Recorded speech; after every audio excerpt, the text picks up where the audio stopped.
It's me again here to read Chapter 5 with you today of our book, Sisterhood is the Strongest Magic, All Hail the Queen. I'm very excited to read Chapter 5 with you today, and let's begin right away. When I woke up the next morning, I was still glowing with a sense of accomplishment. I had saved the ice harvest, and the harvesters were so happy. The good memory put a spring in my step as I dressed for the day.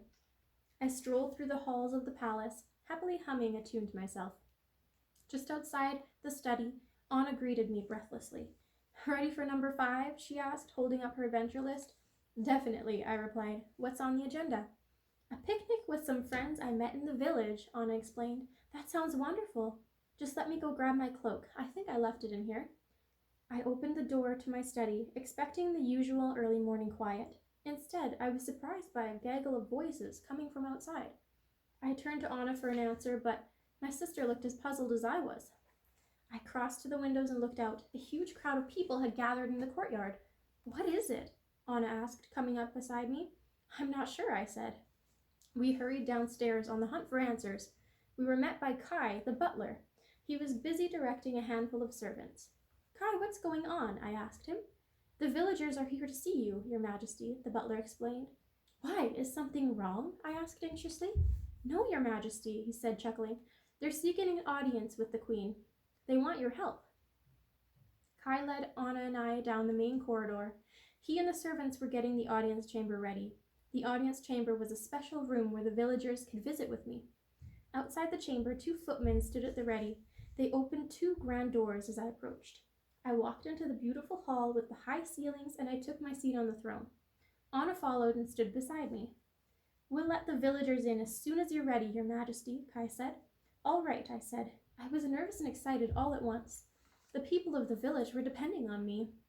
I wrung my hands and noticed my sister standing beside the throne. "I'm sorry, Anna. It looks like I won't be able to go to the picnic today," I apologized. "That's okay. Maybe we can reschedule," she said. "This is important." I could tell that Anna understood, but she still looked disappointed. "Don't do that," I said. "You go ahead without me." Anna hesitated. "Are you sure?" I nodded and then turned to Kai. "I'm ready. Let them in." Moments later, a long line of people fled into the room. Anna stepped away from the throne as the villagers approached. She left the chamber quietly, following the line of people which extended all the way through the palace courtyard into the village. The first villager Kai brought before me was a farmer named Niels. He grew grains and vegetables for the town. "Good day, Your Majesty," he said, bowing deeply. "It is an honor to meet you." "It's nice to meet you too," I said. "What brings you here?" "Well, I heard what you did for the ice harvesters," Niels said. The other villagers in the room murmured with excitement. "I was wondering if you could help me with my crop." "What's the trouble with your crop?" I asked. "Lately, we've had wonderful weather in Arendelle. For people," Niels explained. "But all those days of sunshine have been hard on my Brussels sprouts." "How can I help?" I asked. "My sprouts taste much better after a thin coating of snow, Your Majesty," Niels said. "I thought you might be able to, The farmer wiggled his fingers as if he were casting a spell. I was eager to help the villagers in any way I could. If that meant using my powers, I was happy to do it. But I couldn't just make snow on the other side of the kingdom. I asked Kai to fetch a wagon. Then I stood and swirled my fingers through the air. I filled the wagon with a beautiful pile of fluffy snow. "When you return home, just spread the snow across your fields," I said to Niels. "Will that help your vegetables?" "Yes, thank you, Your Majesty," Niels said gratefully. "My crops will be happy for the water, too." He bowed again before he left the chamber, happily pushing the wagon of snow. The next villager in line was a pie maker named Tilda. She was thrilled to meet me and greeted me with her best curtsy. All of the villagers in the room knew Tilda and loved her pies. That was the problem. "I make a lot of pies, Your Majesty," she explained, "but I have nowhere to keep them until they're sold. I used to place them on my windowsill, but the children would stick their thumbs in them." "I'm sorry to hear that," I said sympathetically.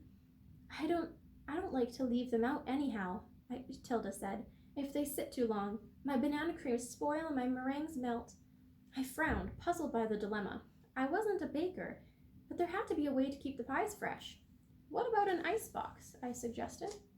"I would love an icebox," Tilda replied, "but I can't afford one. Besides, none of the iceboxes I've seen at any of the trading posts are large enough for all my pies." I knew what to do. I summoned my frosty powers, and a chill whipped through the audience chamber. Tilda shivered, but not for long. I quickly conjured a huge box made entirely of ice. The box glistened in the middle of the audience chamber. It was twice as big as the ice box in the royal kitchen. "Put your pies in this," I said. "That should keep them fresh. Perhaps you could even pack the ice box in straw to make it last longer." "Oh, thank you, Your Majesty," Tilda said. "Now I have my very own ice box." I called for the servants to help Tilda carry the box. The baker left with a smile on her face. By now, the sun was in the middle of the sky. It was afternoon, and I had spent the entire morning helping the people of Arendelle. The villagers were very nice and grateful, but I had to admit that I was growing tired. The next villager in line was a tall blonde man with a funny accent. "Hoo-hoo, my name's Oaken," he announced. "I run a trading post. Wandering Oaken's trading post in Sauna, yeah?" "Lovely to see you again, Oaken," I said. "How can I help you today?" First, Oaken offered the queen half off a brand new pair of snowshoes, and then he explained his troubles. He wanted to build an ice room for his customers. That way they could cool down quickly after the sauna. "An entire room made out of ice? Are you sure?" "Yeah," Oaken said enthusiastically. I agreed. The cold had never bothered me. In fact, I preferred it. Oaken and I set to work drawing up plans for the ice room.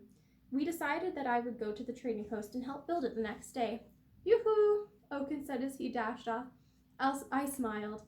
I could tell that for Oaken, yoo-hoo meant many things. One of them was thank you. I gazed out across the audience chamber. The line of villagers still stretched to the courtyard. Even though I had spent half the day working, it looked as though I hadn't helped anyone at all. There were just as many people waiting for me now as there had been in the morning. I sighed. I knew it was going to be a long afternoon. Most of all, I missed my sister Anna. All right, everyone, that's chapter 5.